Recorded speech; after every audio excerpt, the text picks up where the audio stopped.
जय हिंद दोस्तों, practical astrology में आपका स्वागत है। मैं अविनाश और आज इस वीडियो में बात करेंगे राहु का मीन राशि में गोचर फल क्या फल देने वाला है मेष से लेकर मीन राशि अथवा लग्नों के लिए। जैसा कि आप जानते हैं कि 30 अक्टूबर 2023 को आपके राहु मेष राशि को छोड़कर आपके मीन राशि में गोचर करेंगे। तो मीन राशि में राहु का गोचर फल गोचर आपके क्या परिणाम देगा प्रत्येक व्यक्ति को, प्रत्येक जातक को, प्रत्येक लगन के अनुसार, राशि के अनुसार। तो इस वीडियो में हम इसी मुद्दे पर बात करेंगे। तो सबसे पहले कुछ बेसिक नियम जो जानना बहुत जरूरी है कि राहु केतु अथवा किसी भी ग्रह जैसे गुरु हुए, शनि हुए, किसी भी ग्रह का गोचर फल किन बातों पर निर्भर करता है। जैसा कि आप जानते होंगे या ज्योतिष का जो आपका सामान्य नियम है कि जो गोचर के जो नियम या गोचर के जो फल हैं वो सब दशाओं के अधीन, दशाओं के आधार पर अपना फल देते हैं। जो दशा बताती है वही आपके गोचर में आपके ग्रह अपना फल देते हैं और दशाएं वही आपके परिणाम देंगी जो जन्म कुंडली में ग्रहों की स्थिति बन रही होगी। तो उस आधार पे पहले कुंडली में किसी भी घटना, शुभ अशुभ किसी भी घटना के लिए कुंडली में योग होना चाहिए। उसके बाद फिर उन योगों से संबंधित शुभ या अशुभ घटनाओं के लिए दशाएं होनी चाहिए। फिर उसके बाद यहाँ पे उन ग्रहों का गोचर देखा जाता है। लेकिन अनुभव में ये भी बात आई है कि दशाओं के साथ साथ एक गोचर के ग्रहों का अपना एक अलग प्रभाव होता है। तो वो उस मुद्दे में हम बात करेंगे। उसके भी नियम ये हैं कि किसी भी शुभ फल मिलने के लिए, हमें किसी भी ग्रह का शुभ गोचर में फल मिलने के लिए जिस राशि में ग्रह आपके गोचर कर रहे हैं उस राशि में सर्वाष्टक वर्ग में बिंदु वहाँ पे अच्छे होने चाहिए। कम से कम 28 बिंदु उस राशि में होने चाहिए जिस राशि में कोई भी ग्रह गोचर कर रहा हो। तो राहु की हम बात करें तो राहु इस समय मीन राशि में गोचर करेंगे 30 अक्टूबर से। तो मीन राशि में कम से कम 28 बिंदु वहाँ पे होने चाहिए शुभ परिणाम आपको मिलने के लिए। राहु तभी आपको अच्छा परिणाम देंगे और वो प्रत्येक लगन के लिए, प्रत्येक राशि के लिए अभी आप बताएंगे कि वो क्या क्या परिणाम देने की संभावना होती है। उसके बाद ये देखा जाता है कि दशाएं कौन से ग्रहों की चल रही हैं। जैसे कि प्रत्येक लगन के लिए कोई ना कोई ग्रह आपके राजयोग कारक होते हैं या केंद्र त्रिकोण के स्वामी होते हैं। तो जब भी आपकी शुभ ग्रहों की दशाएं चलती हैं तो गोचर में भी आपके परिणाम शुभ ही मिलेंगे, अथवा अगर गोचर अशुभ संकेत दे रहा होगा तब भी गोचर के परिणाम आपको कम अशुभ मिलेंगे। तो यानी कि दशाओं का महत्व बहुत ज़्यादा हो जाता है। तो प्रत्येक जातक के लिए ये देखना होता है पहले कुंडली में कि दशाएं कैसी चल रही हैं, सर्वाष्टक वर्ग में कितने बिंदु मिले हैं जिस राशि में आपके गोचर करेंगे। इस मामले में हमारे राहु हो गए। राहु के लिए एक और नियम कि एक चीज़ और बता दूं आपको पहले कि वास्तव में क्या है कि प्रत्येक जातक के लिए गोचर का परिणाम कैसा रहेगा वो उसकी अपनी कुंडली देखकर ही सही भविष्यवाणी की जा सकती है। लेकिन आप देख रहे होंगे यूट्यूब पे तमाम वीडियो बनती है गोचर के मामले में, वो सब एक अनुमानित मोटे मोटे तौर पे एक राशि या लगन के आधार पर ही प्रेडिक्शन दी जाती है।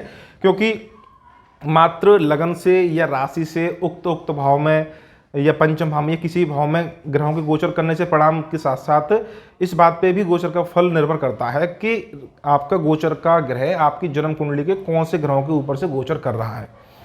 जैसे कि अभी आपके राहु गोचर करेंगे मीन राशि में। अब मीन राशि में मान के चलिए आपके सूर्य बैठे हों, चंद्रमा बैठे हों, मंगल बैठे हों या राहु बैठे हों, आपकी जन्म कुंडली में बता रहा हूँ। तो जन्म कुंडली में जब आपके ग्रह आपके मंगल, शनि, राहु आपके ये ग्रह बैठे होंगे तो इनके ऊपर से जब इनके जन्मकालीन की स्थिति के ऊपर से जब राहु का गोचर होगा और दशाएं आपकी नेगेटिव चल रही हों तो वहाँ पे अशुभ फल होने की संभावना बन जाती है। विशेषकर तब जब आपके मंगल, शनि, राहु ग्रह आपके 6वें, 8वें, 12वें भाव के स्वामी बन जाए। तो ग्रहों का गोचर इस बात पर भी निर्भर करता है कि जन्मकालीन स्थिति के ऊपर ग्रहों का गोचर का प्रभाव क्या पड़ रहा है। इसके बाद ये भी देखा जाता है कि जैसे राहु आपके 18 महीने तक लगभग एवरेज आपके 18 महीने मीन राशि में रहेंगे। तो ऐसा नहीं है कि 18 महीने तक लगातार वो आपके शुभ परिणाम दें अथवा वो अशुभ परिणाम दें। ये निर्भर करता है कि आपका जो लगन है, जो आपकी जन्म कुंडली है, वो कितने अंशों की उदय हो रही है।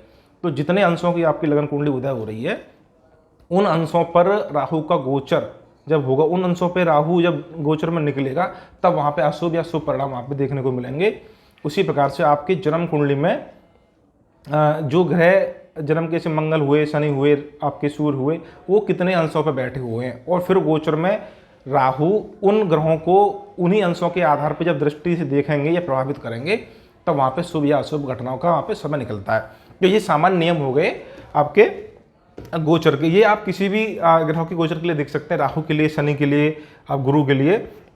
इसके बाद अब देखेंगे हम कि आपके गोचर को लगन से देखें अथवा चंद्रमा से देखें। ये भी देखना बहुत जरूरी है क्योंकि मेरा अपना अनुभव बताएं तो हम ज़्यादातर आपके लगन से ही गोचर देखते हैं। यदि आपका चंद्रमा बलवान है, आपकी जन्म कुंडली में चंद्र स्ट्रांग है, बली है, और चंद्रमा का अपना महत्व होता है, चंद्रमा लगन की तरह काम करते हैं, तो आप चंद्रमा से भी देख सकते हैं।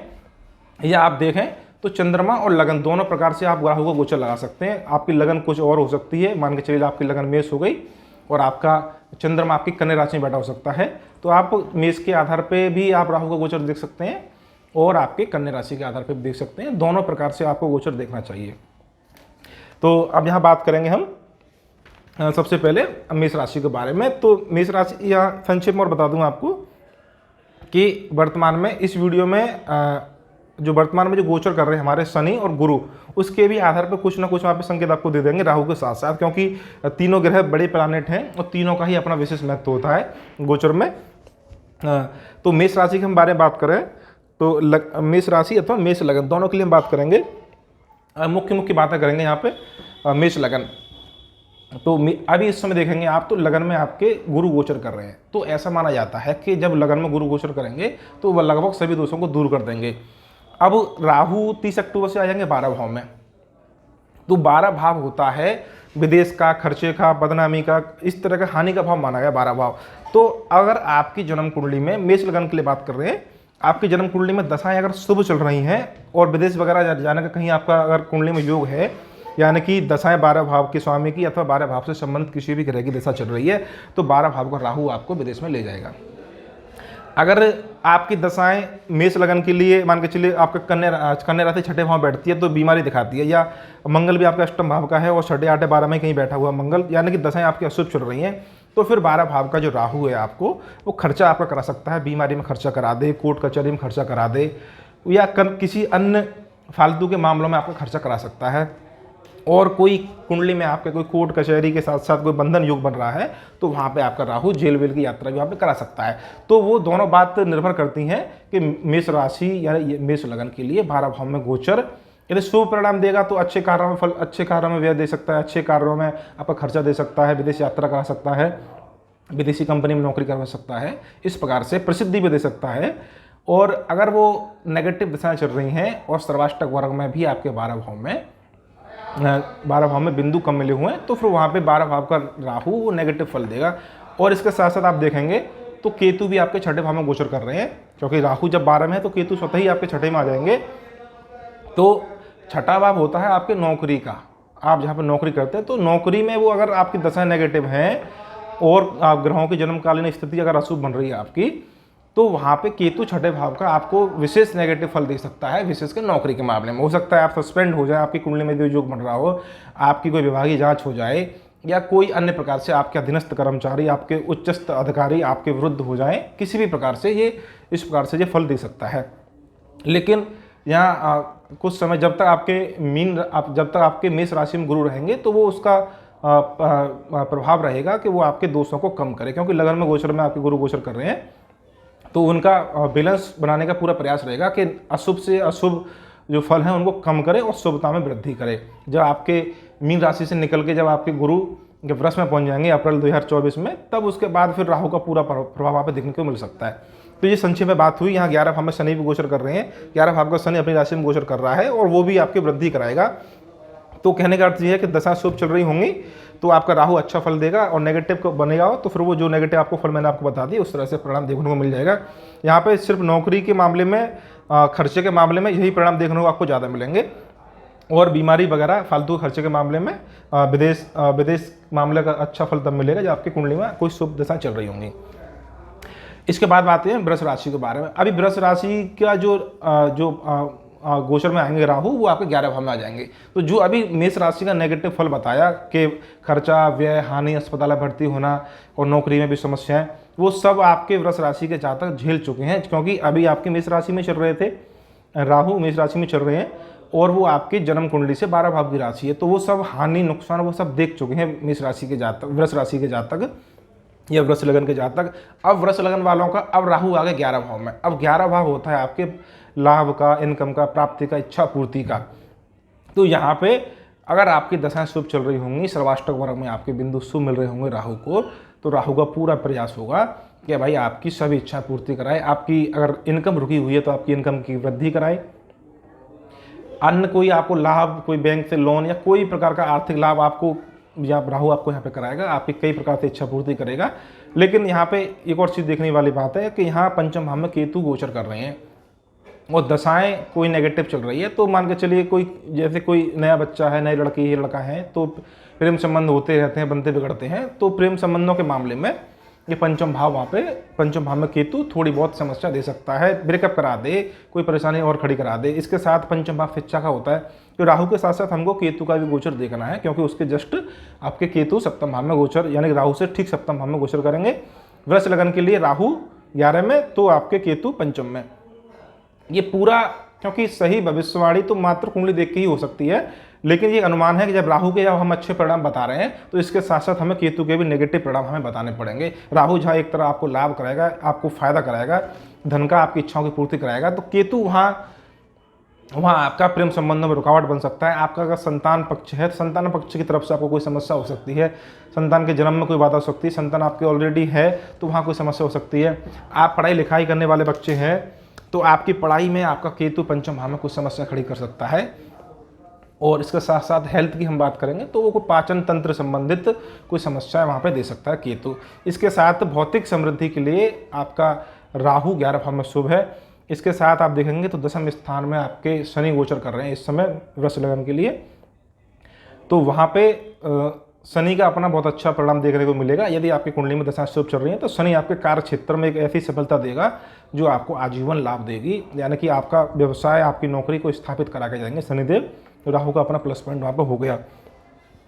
इसके बाद तीसरे मिथुन राशि की मिथुन लगन की हम बात करेंगे तो दशम स्थान में आपके गोचर करेंगे राहु, और राहु आपके दशम में गोचर करेंगे, शनि आपके नवम में और गुरु आपके लाभ भाव में। तो गुरु का लाभ भाव में गोचर आपका सप्तम भाव को देख रहा है, पंचम भाव को देख रहा है। तो 11 भाव में जब भी गुरु गोचर करते हैं वो अच्छा फल देते हैं, लेकिन यहाँ पे दशम भाव में जो राहु है उसका अपना एक परिणाम हो सकता है। वो विशेषकर नौकरी के मामले में एक शुभ या अशुभ दोनों प्रकार के वो फल दे सकते हैं।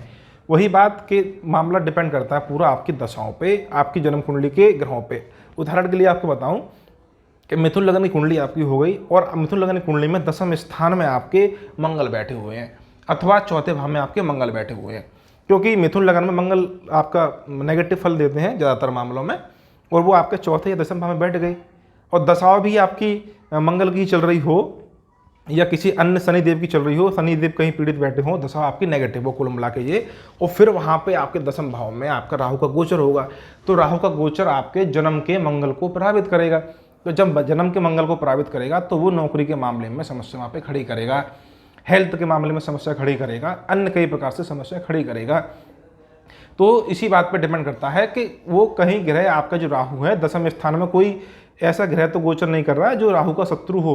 मान के चलिए दशम स्थान में मिथुन लगन में आपके सूर्य ही बैठे हुए हैं और सूर्य के ऊपर से राहु का गोचर होगा, तो सूर्य आपके सरकार की तरफ से सरकारी नौकरी में समस्या, सरकार की तरफ से हानि, आपके उच्च अधिकारियों की तरफ से वहाँ पर समस्या खड़ी कर सकता है।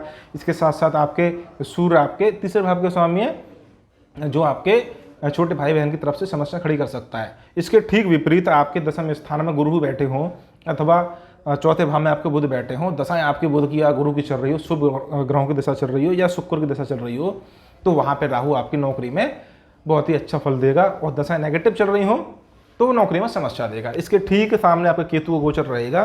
केतु चौथे भाव में गोचर करेंगे और वहाँ पे चौथे भाव से संबंधित माता के संबंधित माता, वाहन, भूमि, भवन, इन सब में समस्या दे सकता है यदि दशा नेगेटिव हो तब। ये संक्षेप में हो गया। हालांकि यहाँ पे इतना अच्छी बात है कि अभी फिलहाल में आपके गुरु 11 भाव में गोचर कर रहे हैं, पंचम भाव को देख रहे हैं, तो शिक्षा, प्रेम संबंध, विवाह, इन सब में आपकी समस्या आपके गुरु आपके नहीं देंगे। इतना अच्छा है। आपके नवम भाव में शनि का गोचर, ये भी शुभ परिणाम देगा, शुभ फल देगा। बस इतना है। इसके बाद हम बात करें कर्क लगन वालों के लिए, तो कर्क लगन में आपके अष्टम भाव में शनि, नवम भाव में राहु मीन राशि में और दशम स्थान में गुरु गोचर कर रहे हैं। तो ये देखा गया है कि दशम भाव का गुरु गोचर में कोई ज़्यादा अच्छा परिणाम नहीं देते हैं। इसके साथ साथ नवम भाव में आपके आगे राहु, तो नवम भाव आपके भाग्य स्थान का होता है और भाग्य के अधीन ही सभी सुख सुविधाएं होती हैं, चाहे नौकरी हो, स्वास्थ्य हो, संतान हो या जीवन की सभी छोटी बड़ी समस्याएं तब खड़ी हो सकती हैं जब आपका भाग्य पापाक्रांत हो, भाग्य भाव में आपके पापी ग्रह गोचर करें। और जीवन के प्रत्येक क्षेत्र में आपको सफलता तब मिल जाती है जब आपके नवम भाव में भाग्य स्थान में शुभ ग्रहों का गोचर हो। तो आपकी कर्क लगन की कुंडली है, तो आपके चंद्रमा की दशा चल रही हो अथवा मंगल की महादशा चल रही हो, शुभ दशा चल रही हो, तो वहाँ पे आपके राहु का गोचर नवम भाव में बहुत भाग्यवर्धन देगा, आपकी भाग्य में वृद्धि करेगा। इसके ठीक विपरीत वहाँ पे अगर सर्वाष्टक वर्ग में आपके नवम भाव में बिंदु कम मिले हुए हैं, दशाओं भी आपकी नेगेटिव है, और आपके नवम भाव में ही आपके गुरु बैठे हुए हैं या बुध बैठे हुए हैं, शनि बैठे हुए हैं, उनके ऊपर से आपके जब राहु का गोचर होगा तो वो नेगेटिव फल देगा। तो वही बात डिपेंड करता है आपके दशाओं के गोचर के आधार पे।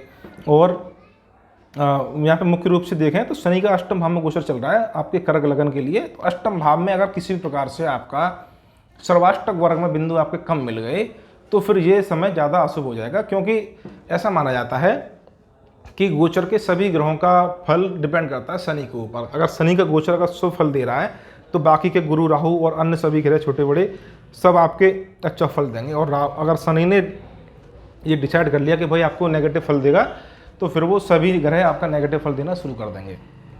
अगर अष्टक वर्ग में आपके सर्वाष्टक वर्ग में कुंभ राशि में आपके कर्क लगन के लिए बिंदु कम हुए तो ये अष्टम का शनि प्रत्येक क्षेत्र में असफलता, प्रत्येक क्षेत्र में परेशानी देगा। एक तरह से बोला तो खून के आंसू रुलाता है शनि अष्टम भाव का गोचर में, कंटक शनि।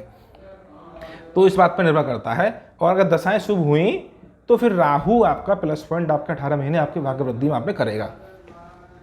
सिंह लगन के लिए हम बात करें तो सिंह लगन में आपके अष्टम भाव में ही राहु गोचर करेंगे और सप्तम भाव में आपके शनि हो गए और नवम भाव में आपके गुरु हो गए।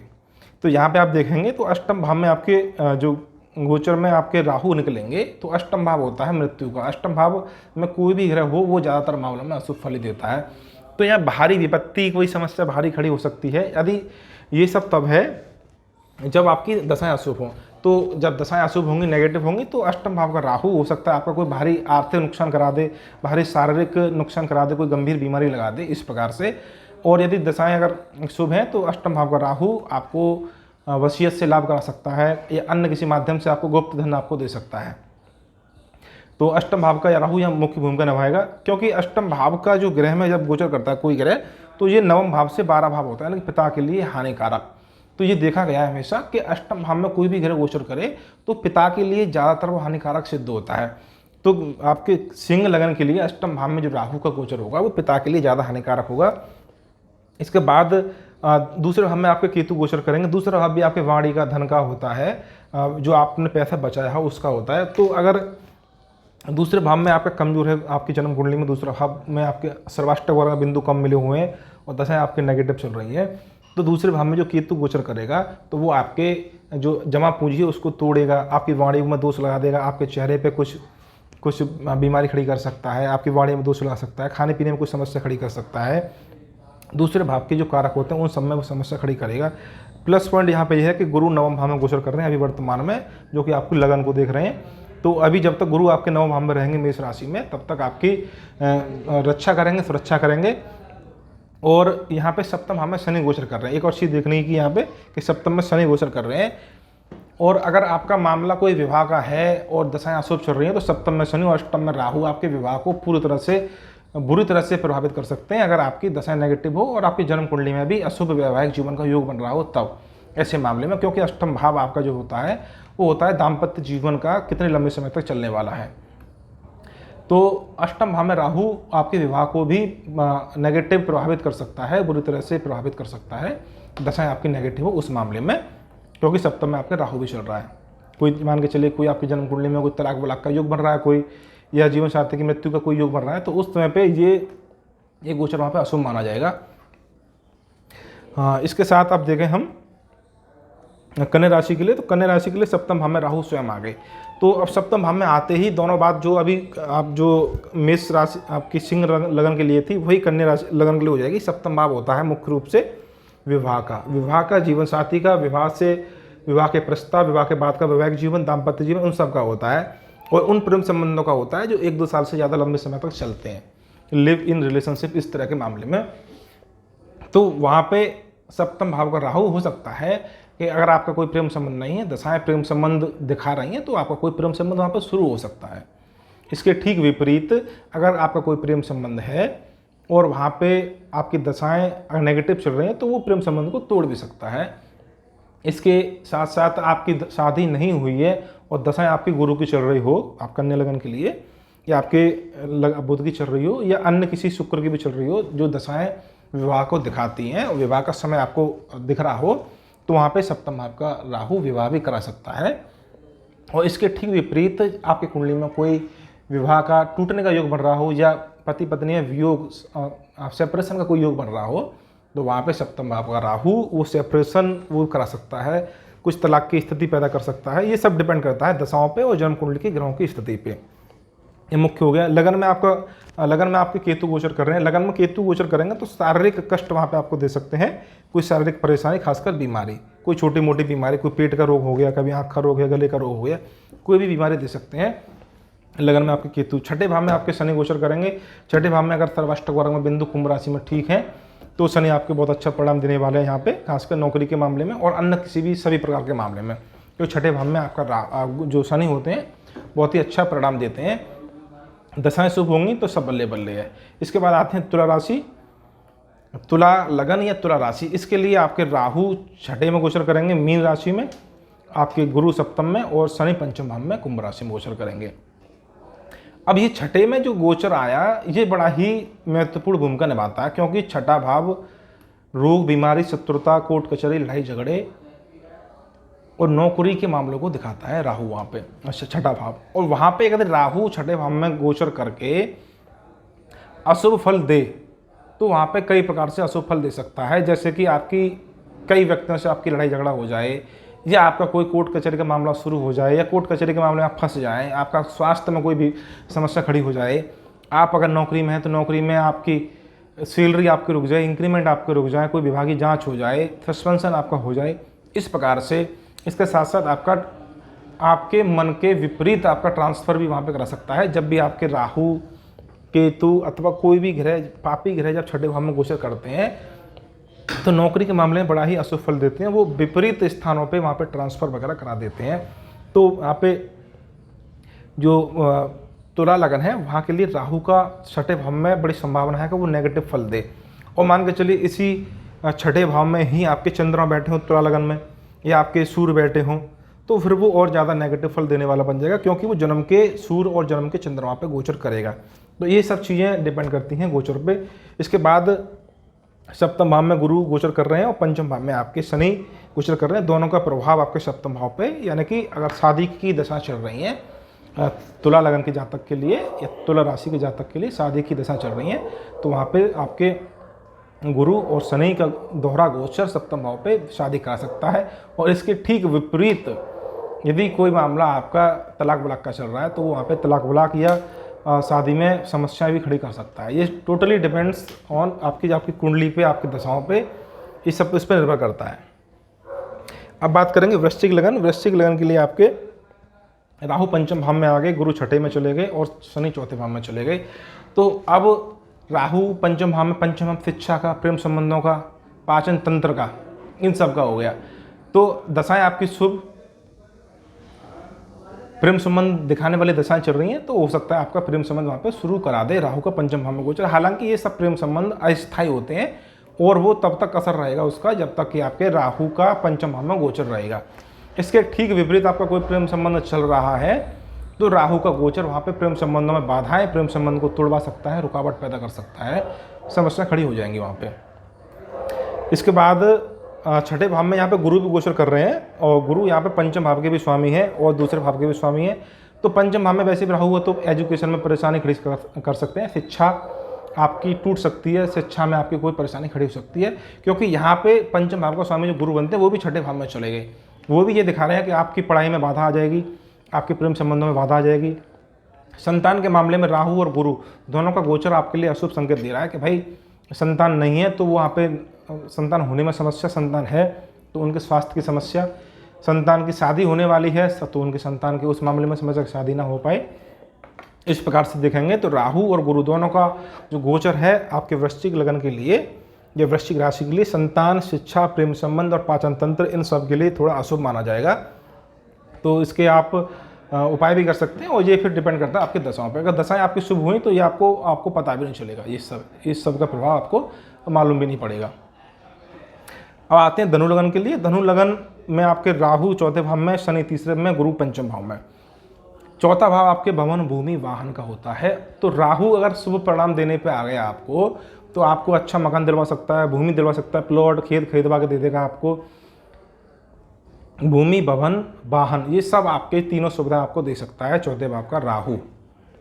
अगर आपकी दशाएं चौथे भाव से संबंधित चल रही हों, दशाएं आपकी शुभ हों, तो आपको अच्छा परिणाम देगा आपका राहु। इसके ठीक विपरीत आपकी दशाएं नेगेटिव होंगी तो वो आपको हो सकता है कि आपका मजबूरी में आपको मकान बेचना पड़े, मजबूरी में आपको मकान अपना खाली करना पड़े, दूसरे घर में आपको जाना पड़े, यानी कि आपका निवास परिवर्तन भी करा सकता है चौथे भाव में राहु।